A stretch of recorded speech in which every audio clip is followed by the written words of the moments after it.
Right there, geezers, Jules here from FGS, home of the Future Game Show. And you know what? Despite looking like I never actually leave this room, I'm actually quite a busy man. In between recording all of this silliness for you lovely people, I've got errands to run, I've got people to see, I've got shallow graves by the side of the road to dig. What I'm trying to say is that sometimes life will come knocking at my door and order me to do something else, and that something else is usually drink more water. Therefore, it's actually quite refreshing to find that some games actually reward you for doing sweet FA, meaning that my time away from the title in question is actually a good thing, and that's exactly what we're going to be talking about today. As I'm Jules, this is FGS, and these are 8 video games that rewarded you for not playing. And you know the drill by now, this is the Deep Cut with Jules Gill, baby! So that means there's going to be games that you don't know about, games you need to know more about, or ones that you've just not thought about in a while. So let's kick things off with number 8, Red Dead Redemption 2. Surely there's a mistake with this, right? Just bear with me on this one. Number 8, Red Dead Redemption 2, Intimidating a Bear. See, I told you to bear with me here because yes, while Red Dead Redemption 2 is most definitely not a deep cut when it comes to how well it's known by the public consensus, there are still so many tiny details, secrets, Easter eggs, and in this case, survival tips that most people just have no idea exist. Now, for those of us who have been rooting and or tooting around the massive world of RDR2, you'll know that there's very few things that will make your belly and trousers turn yellow more than the sound of a bear roaring in the distance, especially if that roar is then accompanied moments later by the sound of paws smashing their way towards you. Yet here's the thing, did you know that there's actually a way to survive a bear attack in this game that requires you to do absolutely nothing at all apart from hold your nerves of steel and say, not today, yogi. Because if you stand in place and don't run from the rampaging bear, it'll stop right in front of you, let you sample its stanky breath. What a delightful whiff of salmon head. Before then sulking off into the tree line like a moody teen. Yes, there may be a golden pond in your boot, complete with a turd boat, but yes, you have also just stared down a bear and lived to tell the tale. However, and I feel like I need to put a bear disclaimer up here right now, there is some setup to make this work. Otherwise, if you do it wrong, you'll end up in the sequel to The Revenant, Revenant 2, Electric Bear Boogaloo. Firstly, you need to spot the bear before it spots you, as any movement once it's locked eyes is a death sentence. And secondly, it does seem that this trick works consistently with the American black bears, but only sometimes with grizzly bears. So you best hope you can tell the difference before it makes a rug out of you. But you know what? You'll be fine. Good luck out there, partner. Yeehaw! Bang, bang, bang, bang. Yeehaw! Eagles, cheeseburgers. Woohoo! Frontier life. Dysentery. Woohoo! America, it's a wild time. Number 7, The Great Space Race. Decide or don't. Right, okay, let's get back on track here, because talking about a game that more than 5 people knew about made my blood feel a little bit itchy right now. So what we're going to do is we're going to make tracks towards a very different type of game, and this game is called The Great Space Race. Whoosh, whoosh, woo! This game is a piece of seriously, that slight thrill that you got from me pretending to be a spacecraft was as much enjoyment as you're going to get from this overhyped rotten whale of a title, which, despite promising the world, barely gave us that rundown abandoned warehouse down the bottom of your road. The Great Space Race on paper sounds like a right laugh, what with you managing a team of mercenaries that scour the galaxy looking for parts and salty space pop, which everyone is apparently addicted to. But the problem quickly shows itself when it comes to the gameplay, as to be frank, there isn't any. The action will play out in front of you, with your role being that of binary decision maker, which pops up every once in a while, and half the time has no impact on the progress of the game. In fact, you have so little impact on the narrative of this game that you can actually just wait out a timer and the AI will make a decision for you. So therefore, your reward, and I use air quotations around rewards so heavy that they are cast in lead, is that you do not get to play this game and instead get to treat it like a movie. Cool. Yes, it's a non-interactive movie where the characters do their own thing and report back to you with stories of how great a time they had without you. Fantastic! It's FOMO the game, which is great for my crushing social anxiety. Well, that game absolutely sucked, but you know what? There is actually a button that you can press that will have an impact on things, and it's right here on YouTube, and it's the subscribe button, of course. Come on, look at that segue going in. I'm a pro at this by now, so why don't you subscribe to the FGS YouTube channel? We make daily gaming content, and you can stay up to date for all of the weekly deep cut laden lists with me, Jules Gill, baby. So, do yourself a favor. Go on, just do it right now. Click it right now. In fact, I tell you what, make sure the button works. Click it 3 times, just to be sure. Number 6, Koudelka. A ton of secret items. Right, my friends, let's take a trip on the wild side, and by that I mean prepare thy eyeballs as we're about to enter the world of PS1 polygonal horror. It's sharp. As we talk about cult classic horror title, Koudelka. Now, for those who haven't played this weird and wonderful title, let me sum it up for you. It's got odd monsters, a wacky storyline about witches and demons, it's set in the UK, but apparently nobody has a bloody regional accent, and it's got a wonderfully offbeat combat system that sells the horror of this title by how terrifyingly inaccurate some of your attacks are. But Koudelka is also famous for having an incredibly strange and offbeat approach to how it doles out secret items, because I can honestly say that I have never encountered a game that does it quite like this, for better or worse. For some unknown reason, if you have a specific number of items in your inventory and save at these exact and specific times, you will have new items added to your wares. Now, the first few of these are just renamed items that have really no special powers, but the latter pair are both the best armor and weapon in the game, which sounds pretty great until you realize you've got to wait around 22 hours for your chance to get them. Well,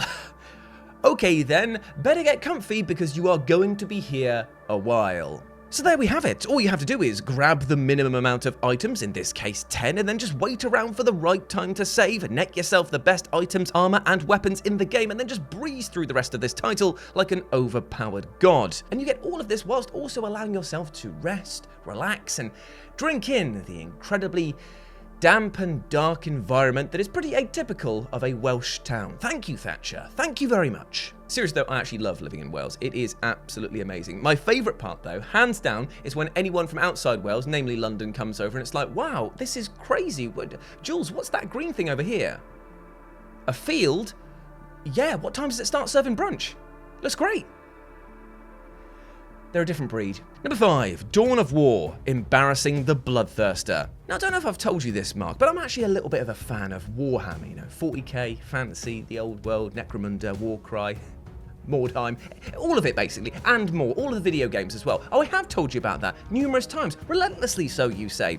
I'll tell you what, let me fix that by telling you a little bit more. Say hello to one of the best RTS gaming experiences you will ever meet. Warhammer 40k Dawn of War. A game so good that if I could liquidate the game, I'd quaff it right down. And yes, I know I'd die, but I'd be going out doing what I love, gargling on Warhammer.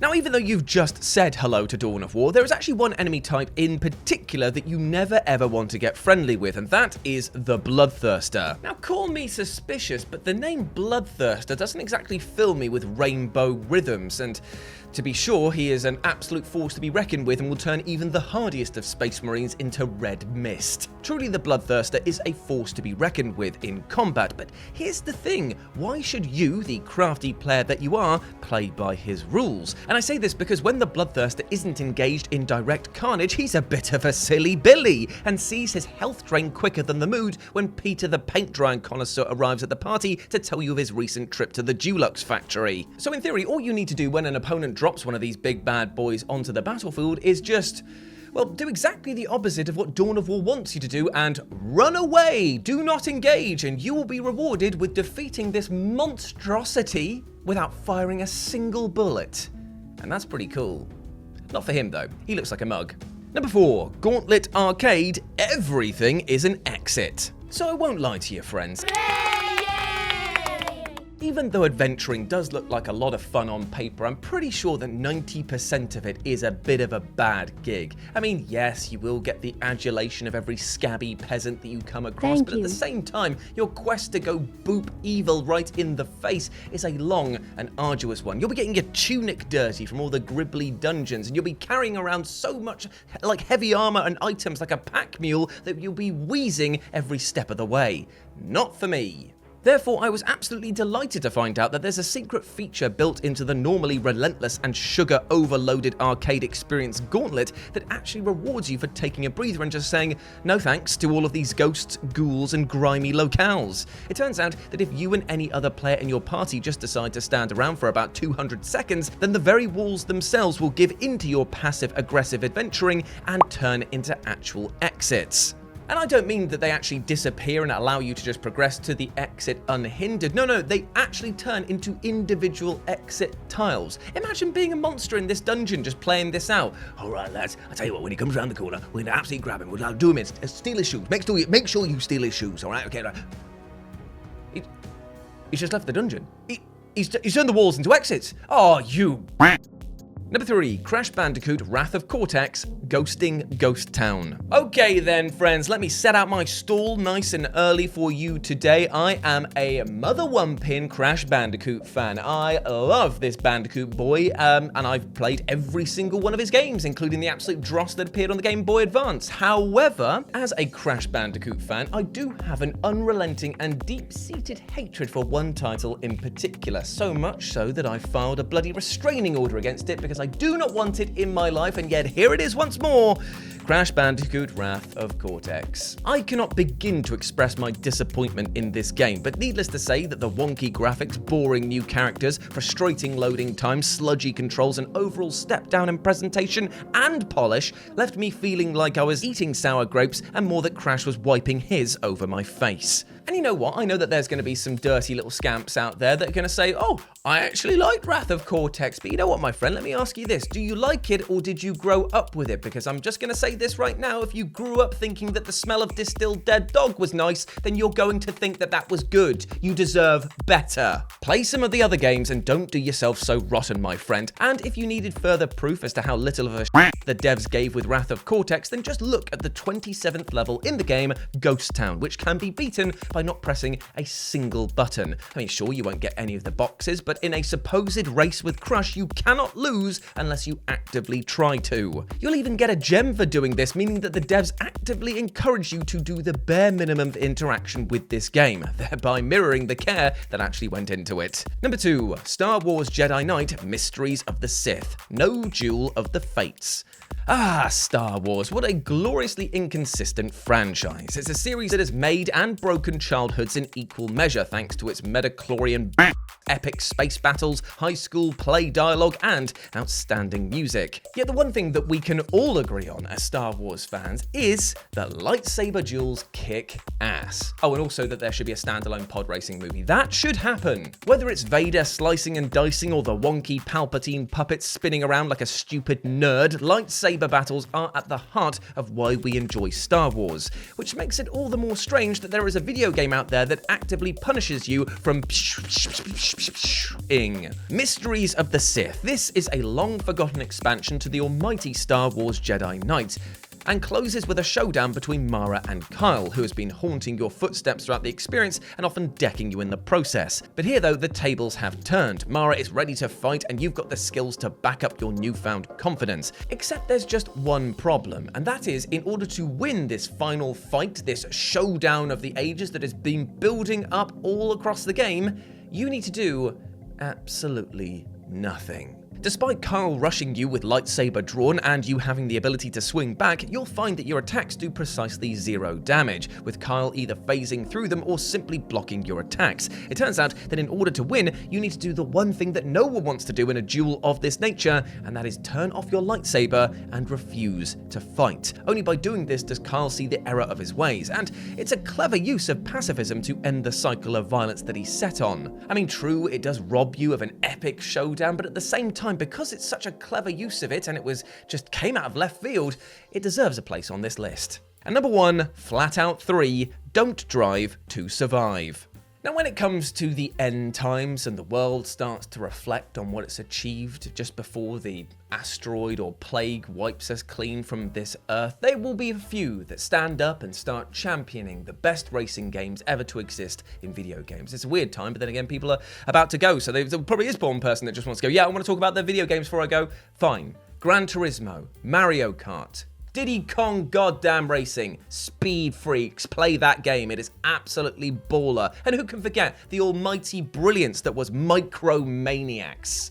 Yeah, it's not a traditional racing game, but screw you. We want to play that? Play Micro Machines. It's the same sort of thing. But one game that people will most definitely not be talking about and are quite possibly actively repressing is Flatout 3, which was such a nosedive for the series that it smashed through a tectonic plate when it landed. With its asbestos soup graphics, grating soundtrack, and controls that feel like the cars are on ice and were programmed by a person who is also on ice, this is a game that was like you standing in a hall of mirrors, a disappointment at every turn. I kid, I love you, I just thought it was funny to say.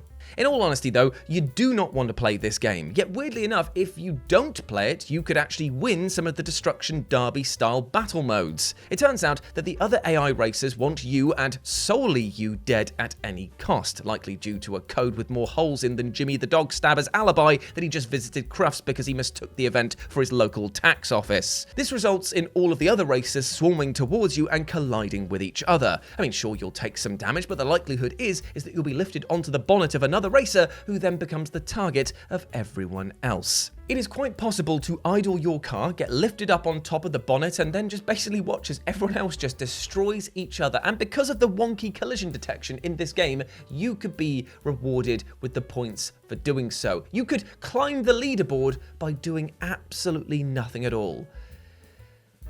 What a hollow victory. So there we have it. You can win flat out by flat out refusing to play the game. And to be honest, my expectations were flat and I am out on this franchise in totality. So, goodbye. And there we go, my friends. Those were 8 video games that rewarded you for not playing. I hope that you enjoyed that, and please let me know what you thought about it down in the comment section below. As always, I have been Jules. Go give me a follow on the social medias over here, and you can follow my lovely editor Mark over here on his social medias as well. Big love to you, Mark. Thank you very much for the lovely job. But before I go, I just want to say one thing. Even though we spoke today about video games that rewarded you for not playing, did you know that you can actually apply that to your own life as well? If there are things, stimuli, aggressors in your life that are trying to bait you into playing their game, use a pacifist approach and say, nah, not today, pal. I'm looking after number one, and number one is me, baby. Treat yourself kindly, treat yourself with love and respect, because you deserve the bloody best. And don't let any of these naysayers say and convince you of anything different, all right? You're a massive ledge. Now go out there and absolutely smash it today. As always, I've been Jules. You have been awesome. Never forget that, and I'll speak to you soon. Bye. There's a lamp here that I've just basically turned into your face, by the way, Mark. That is basically like, if ever I'm looking off camera, I'm looking at that. It's not going to work if I do this. I need to have a little less liquid in, and I'm going to try and say Space Marine. That was horrible. I hated doing that. Apologies.